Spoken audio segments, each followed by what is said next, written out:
අයිබෝන් කියලා tonic පිසා YouTube channel එකත් එක්ක එකතු වෙන හැමෝම සාදරයෙන් පිළිගන්නවා. ඉතින් පහුගිය දවසක මට මේ හම්බුණා පරණ සර්කිට් එකක තිබුණා පොඩි උපකරණයක්. එතකොට ඒ උපකරණෙත් එක්කම මට පොඩ්ඩක් මගේ මතකෙ ටිකක් අලුත් වුණා. මේ උපකරණ ගැන පොඩි වීඩියෝ එකක් කරන්න ඕන කියන එක. මේ උපකරණ දැක්ක ගමන් මේ මෙතන මේ තියෙන යුනිට් දෙක ඉලෙක්ට්‍රොනික සම්බන්ධව ගොඩක් කාලයක් තිස්සේ ඉලෙක්ට්‍රොනික කරන කෙනෙක් නම් අනිවාර්යෙන් මේ උපකරණය මොකක්ද කියලා දැක්ක ගමන් අඳුර ගන්න ඇති. මොකද ඉස්සර පැල් වීඩියෝ පාවිච්චි කරපු උපකරණවල මෙන්න මේ උපකරණය අපිට දැක බලා ගන්න තිබුණා. නමුත් වර්තමානයේ එන රූපවාහිනී යන්ත්‍රවල හෝ වෙනත් වීඩියෝ සම්බන්ධ උපකරණවල අපිට මේ උපකරණය දැන් බලා ගන්න හම්බෙන්නේ නැහැ. මොකද මේ උපකරණය අද වෙද්දී ඉලෙක්ට්‍රොනික ලෝකයෙන් බොහෝ විට භාවිතෙන් ඉවත් වෙලා ගියපු උපකරණයක් කියලා කියන්න පුළුවන්. ඉතින් මගේ කලෙක්ෂන් එකේ මේ වගේ උපකරණ කිහිපයක්ම තිබුණා. ඉතින් මට හිතුණා මේ ගැන පොඩි වීඩියෝ එකක් කරන්න ඕන කියලා ඔයාලට මේ උපකරණය ගැන පොඩි ඉන්ට්‍රොඩක්ෂන් එකක් කරලා දෙන්න. මේ උපකරණය තවදුරටත් භාවිත නොවුනට මේකේ තියෙන මේ ක්‍රියාවලිය සහ මේකෙන් මොකද්ද වෙන්නේ කියන එක කතා කරනකොට රසවත් වෙයි කියලා මම හිතුවා. ඉතින් ඒ නිසා තමයි මම මේ උපකරණය ගැන අද ඔයාලත් එක්ක සාකච්ඡා කරන්න බලාපොරොත්තු වෙන්නේ. මේ උපකරණයේ නම මේක ඩිලේ ලයින් එකක්. ඩිලේ ලයින් එකක් කියලා කියන්නේ මෙයාට පුළුවන්කමක් තියෙනවා මෙයාගේ ඉන්පුට් එකට ලැබෙන සංඥාව පොඩි වෙලාවක් ඩිලේ කරලා අවුට්පුට් එකෙන් නැවත ලබා දෙන්න. එතකොට සාමාන්‍ය පැල් වීඩියෝ වල නම් මයික්‍රෝ තප්පර 64ක ඩිලේ එකක් අවශ්‍ය කරන එයාගේ වීඩියෝ එක ඇතුලේ ප්‍රොසෙස් කරගන්න. මම පැල් වීඩියෝ සම්බන්ධව එහෙම ලොකුවට අධ්‍යයනය කරලා නැහැ. නමුත් ඉන්ටර්නෙට් එකේ මේ උපකරණය ගැන හොයාගෙන යද්දී මට හම්බෙච්ච දෙයක් තමයි මේ මයික්‍රෝ තප්පර 64ක කොන්ස්ටන්ට් ඩිලේ එකක් ඕන කරනවා මෙයාගේ ඉන්පුට් සිග්නල් එක සහ අවුට්පුට් එක අතර. එතකොට මේ කොන්ස්ටන්ට් ඩිලේ එකක් තියාගන්න තමයි මේ උපකරණය නිර්මාණය කරලා තියෙන්නේ. දැන් උදාහරණයක් විදිහට ගත්තොත් එහෙම දැන් ඔයාලා දන්නවා ඇති සාමාන්‍යයෙන් අපි මයික් එකෙන් කතා කරද්දී අපිට එකෝ එකක් ඇහෙනවානේ. මේ එකෝ එක ඇහෙන්නේ අපි මුලින් කතා කරපු ශබ්දෙම නැවත වතාවක් ස්ටෝර් කරලා නැත්නම් රෙකෝඩ් කරලා පොඩි ඩිලේ එකකට පස්සේ නැවත ඒක අපි කලින් කතා කරපු එක උඩටම ඇඩ් කරපුවාම මේ ප්‍රොසෙස් එක දිගටම යද්දී අපිට එකෝ එකක් හදන්න පුළුවන්. එතනදිත් අපි සවුන්ඩ් එක පොඩ රෙකෝඩ් කරලා පොඩි වෙලාවක් තියලා ඩිලේ කරලා තමයි ඊළඟට ආයේ අපි ඉන්පුට් එකට ඇඩ් කරන්නේ. එතනත් අපිට ඩිලේ එකක් අවශ්‍ය කරනවා. එතකොට මේ විදිහටම සමහරක් වෙලාවට අර ඔයාලා දන්න රීවර්බ් කියලා තියෙනවා මේ හයිෆයි ඔඩියෝ වල පොඩි ඩිවයිස් එකක්. ඒකෙත් අපි කරන්නෙම මේ ශබ්දය පොඩ්ඩක් ඩිලේ කරලා ඒකෙන් පොඩි කොටසක් අපි නැවතත් ඇඩ් කරනවා ඉන්පුට් එකටම. එතකොට රීවර්බ් වල නම් පාවිච්චි කරන ටෙක්නොලොජිස් වෙනස්. ඒකට තියෙනවා ස්ප්‍රින් එකක් පාවිච්චි කරලා නිර්මාණය කරනවා. එහෙම නැත්නම් JFET සහ කැපැසිටර්ස් පාවිච්චි කරලා සංඥාව ඩිලේ කරනවා. ඉතින් මේ විදිහට අපිට මේ පැල් වීඩියෝ සහ ඔඩියෝ විතරක් නෙවෙයි තව ගොඩක් ඇප්ලිකේෂන්ස් වල අපිට මේ සමහරක් වෙලාවට ඉන්පුට් සිග්නල් එක පොඩි වෙලාවක් ඩිලේ කරලා ප්‍රොසෙසින් වලට පාවිච්චි කරන වෙලාවල් වලට අපිට ඩිලේ ලයින් පාවිච්චි කරන්න සිද්ධ වෙලා තියෙනවා. එතකොට මේ ඩිලේ ලයින් කියලා ඉන්ටර්නෙට් එකේ සර්ච් කරොත් ඔයාලට ඩිලේ ලයින්ස් වර්ග ගොඩක් හොයාගන්න පුළුවන් වෙයි.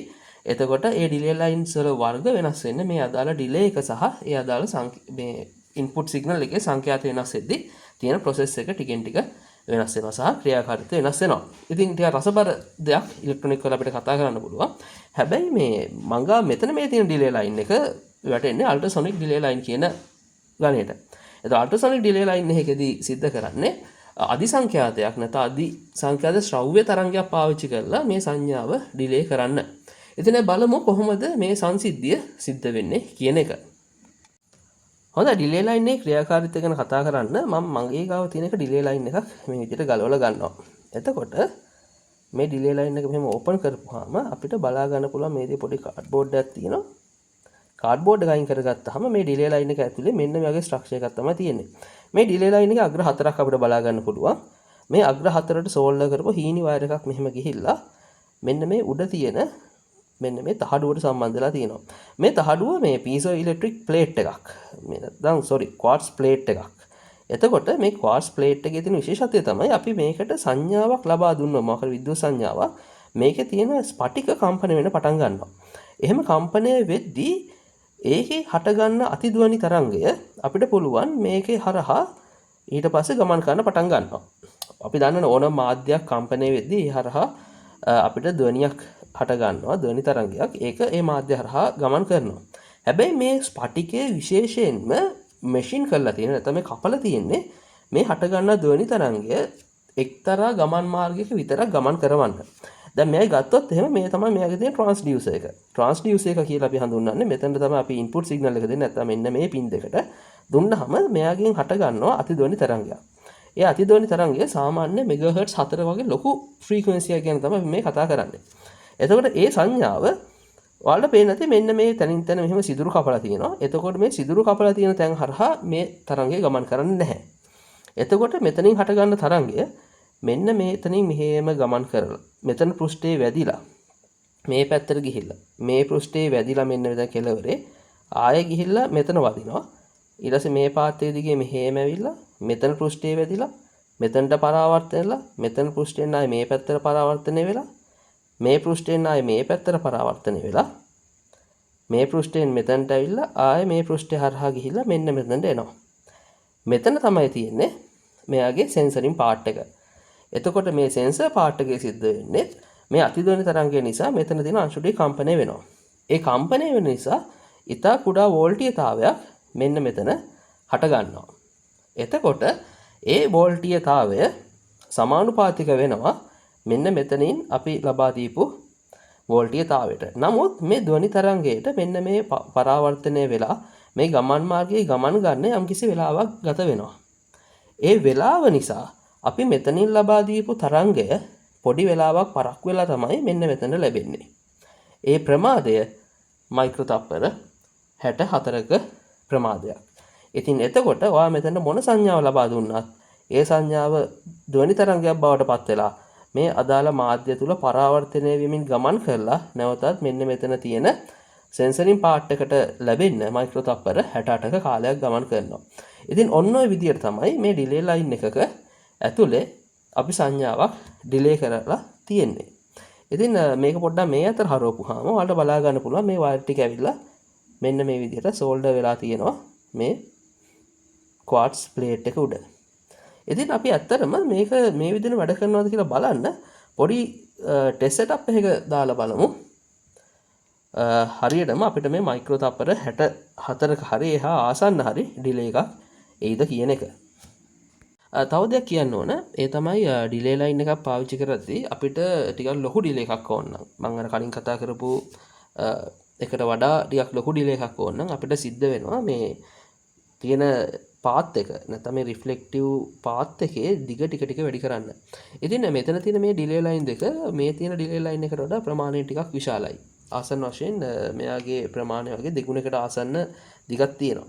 ඉතින් මේ ඩිලේ ලයින් දෙක නිර්මාණය කරලා තියෙන්නේ මේ තියෙන ඩිලේ ලයින් එකට වඩා වැඩි ඩිලේ එකක් ජෙනරේට් කරන්න පුළුවන් වෙන විදිහට. එතකොට අල්ට්‍රාසවුන්ඩ් ඩිලේ ලයින් වල අපිට වැඩි ඩිලේ එකක් ඕන නම් අපිට සිද්ධ වෙනවා මේ වගේ ඩිලේ ලයින් එකේ ප්‍රමාණය ටිකෙන් ටික විශාල කරන්න. ඉතින් ඒක මේ අල්ට්‍රාසවුන්ඩ් ඩිලේ ලයින් වල තියෙන ලිමිටේෂන් එකක්. නමුත් ඇනලොග් සර්කිට් ප්‍රීස් වල එතකොට මේ වගේ ටිකක් ලොකු ඩිලේ එකක් ඕන නම් ප්‍රමාණයෙන් විශාල ඩිලේ ලයින් එකකට යන්න වෙනවා. හොඳයි මේ ඩිලේ ලයින් එකේ ක්‍රියාකාරීත්වය බලන්න පුංචි ටෙස්ට් සෙටප් එකක් හදා ගන්න යන්නේ. මෙතනදී මම කියවන ඩිලේ ලයින් එකේ තියෙන පින්ස් 4ක්. එතකොට මේ පින් දෙක මම ට්‍රාන්ස්ඩියුසර් එකත් මෙන්න මේ පින් දෙක මගේ රිසීවිං පින් දෙක විදිහටත් භාවිත කරන්න තමයි බලාපොරොත්තු වෙන්නේ. එතකොට මම කරන්නේ සිග්නල් ජෙනරේටර් පාවිච්චි කරලා මෙගාහර්ට්ස් 4ක සයිනසොයිඩල් වේව් එකක් හදා ගන්නවා. මේ සයිනසොයිඩල් වේව් එක මම පොඩි මොඩිෆිකේෂන් එකක් කරනවා මම ඒ ගැන කියන්නම්. එතකොට මේ සිග්නල් එක ලබා දෙනවා මේ ඩිලේ ලයින් එකේ තියෙන මෙන්න මෙතන අග්‍ර දෙකට. එතකොට මේ සිග්නල් එක ඔබ්සර්ව් කරන්න මම මේ සිග්නල් එක සම්බන්ධ කරගන්න ඔසිලොස්කෝප් එකේ channel 1 එකට. ඊට පස්සේ ඔසිලොස්කෝප් එකේ channel 2 එක කෙලින්ම මෙහෙම සම්බන්ධ කරලා ඩිලේ ලයින් එකේ මෙතන පින් එකට සම්බන්ධ කරනවා මෙන්න මෙයාට. ඊට පස්සේ මේ පින් එක ඔසිලොස්කෝප් එකේ ග්‍රවුන්ඩ් එකට කනෙක්ට් වෙනවා. එතකොට සිග්නල් ජෙනරේටරේ ග්‍රවුන්ඩ් එක සහ ඔසිලොස්කෝප් ග්‍රවුන්ඩ් මේ ඔක්කොම එකම ග්‍රවුන්ඩ් එකට තමයි සම්බන්ධ කරලා තියෙන්නේ. ඊට පස්සේ මෙයාගේ ඩිලේ එක මනින්න මම පොඩි වෙනස් දෙයක් කරනවා. ඒ තමයි මේ සයින් වේව් එක මම පල්ස් කර කර තමයි දෙන්නේ. ඒ කියන්නේ එක වෙලාවක මේ සයින් වේව් එක ලබා දෙනවා, ආයෙ පොඩි වෙලාවක් නවත්තනවා, ආයෙ පාරක් ලබා දෙනවා, ආයෙ පාරක් නවත්තනවා. එතකොට මේකෙන් හරියට ඩිලේ එකක් එනවා නම් ඒ කියන්නේ දැන් අපි හිතමු මම මෙහෙම ප්‍රස්ථාරක channel 1 එකයි channel 2 එකයි ඇද්දොත් මම මෙතනින් සයින් වේව් එක මෙහෙම පටන් ගන්න දීලා මෙතනින් නවත්තනවා කියලා. එතකොට channel 2 එකේ රිසීව් වෙන එක මෙන්න මේ පටන් ගත්ත තැනට වඩා පොඩ්ඩක් පරක් වෙලා තමයි මෙහෙම පටන් ගන්න ඕන. එහෙම පටන් අරගෙන මෙහෙම නවතින්න ඕන. ඊට පස්සේ මෙන්න මේ පටන් ගන්න තැනයි channel 1 එකේ නැත්නම් signal generator පටන් ගන්න තැනයි මේ oscilloscope එකට මේ සංඥාව ලැබෙන තැනයි මෙන්න මෙතනයි අතර ආසන වශයෙන් මයික්‍රෝ තප්පර 64ක වගේ වෙනසක් තියෙන්න ඕන. ඒ වගේම මෙයාගේ මෙතන ඔෆ් වෙන තැනයි මෙන්න මෙයාගේ ඔෆ් වෙන තැනයි අතර නැත්නම් මේ සංඥාව නවතින තැනයි අතර මේ මයික්‍රෝ තප්පර 64ක ඩිලේ එක තියෙන්න ඕන. එහෙම වෙනවා නම් අපිට කියන්න පුළුවන් මේ ඩිලේ ලයින් එක හරියට වැඩ කරනවා කියලා. ඉතින් අපි මේ සෙටප් එක හදාගෙන බලමු කොහොමද මේ සෙටප් එක වැඩ කරන්න කියලා. හොඳයි මේ තමයි මම අර හදාගත්ත සෙටප් එක. මේ වෙලාවේ ඔසිලොස්කෝප් එකෙන් ඇම්ප්ලිටියුඩ් මොඩියුලේටඩ් සිග්නල් එකක් අවුට් කරනවා 4 MHz කැරිය එකක් එක්ක 1 kHz ස්ක්වෙයාර් වේව් එකක් එක්ක මොඩියුලේට් කරලා තියෙන්නේ ඩෙප්ත් එක 100% වලට දාලා. එතකොට සන්න මිලිතපර 500ක් විතර ඩේටා එක යනවා ආය නවතිනවා ආය යනවා ආය නවතිනවා ඔය විදිහට තමයි තියෙන්නේ. අපි ඔසිලොස්කෝප් එක බැලුවොත් එහෙම ඔයාලට පේන ඇති channel 1 එකේ තියෙන input signal එක සහ channel 2 එකේ නිල් පාට තියෙන්නේ output එක delay line එකෙන් එන. එතකොට මේ දෙන්න අතර amplitude එකේ පොඩි වෙනසක් බලා ගන්න පුළුවන්. අපිට මේක scale දෙකක තියෙන්නේ. සාමාන්‍යයෙන් ගත්තොත් එහෙම භාගයක විතර loss එකක් තියෙනවා. දැන් මම මේ වෙලාවේ ඔසිලොස්කෝප් එක capture කරලා stop කරලා තියෙන්නේ. එතකොට ඔයාලා බැලුවට හිතෙන්න පුළුවන් මෙන්න මේ phase shift එකද මේ delay එක කියන්නේ කියලා. නෑ. මම මේකේ ආයේ time scale එක අඩු කරගෙන ගියොත් එහෙම ඔයාලට පේනවා ඇති මම මෙන්න මෙතනට එද්දි මෙන්න මේ විදිහේ දෙයක්. ඔයාලට පේනවා ඇති මම channel 1 එක channel 2 එක උඩට ගන්නවක මුලින්ම. එතන ඔයාලට පේනවා ඇති මේ මම signal generator දෙන්න පටන් ගන්න මෙන්න මෙතනින් generate වෙන්න. ඊට පස්සේ හැබැයි channel 2 එකේ output එක හැවිලා තියෙන්නේ මෙන්න මෙතනදී. ඒ කියන්නේ මෙන්න මෙතනින් ලබා දෙන සංඥාව පොඩි වෙලා delay වෙලා තමයි channel 2 එකට ඔසිලොස්කෝප් එකේ ලැබිලා තියෙන්නේ. ඉතින් මම මෙතන පොඩ්ඩක් ආයෙ zoom කරලා